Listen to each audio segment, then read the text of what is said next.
Eisenhower was born in Denison, Texas on October 14, 1890, the son of David Eisenhower, a railroad mechanic and storekeeper, and his wife, the former Ida Stover, and his parents took him to Abilene, Kansas when he was a year old. There he grew up. This is the first house in Abilene in which Eisenhower lived, a perfect example of the American Gothic celebrated by Grant Wood. Eisenhower is at the left with four of his brothers. Second Lieutenant Dwight Eisenhower, resplendent in dress whites, posed with his bride, the former Mamie Geneva Dowd, shortly after their wedding in Denver on July 1st, 1916. General George Marshall sent Eisenhower to Europe to draw up a plan for fighting the Germans during World War II, and then, much to Eisenhower's surprise, named him to execute it. Somewhere in Britain, just before the invasion of Europe in June of 1944, Eisenhower supervised tank maneuvers. The war in Europe ended, and Charles de Gaulle, no longer rebuffed by the Allies, had the supreme pleasure of decorating the man who led them to victory.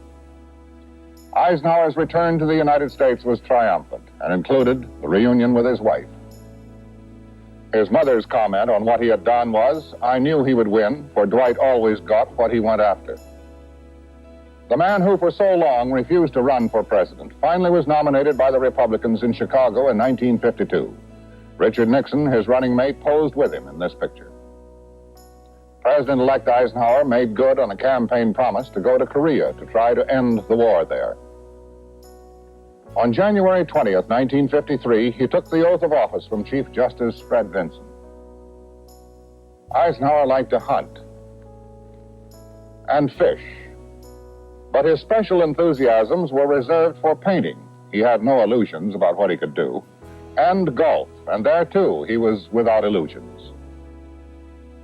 On Christmas Day, 1956, the president was photographed with his youngest grandchild, Mary Jane Eisenhower, at the White House. As often as not, the president wore bow ties and sports jackets.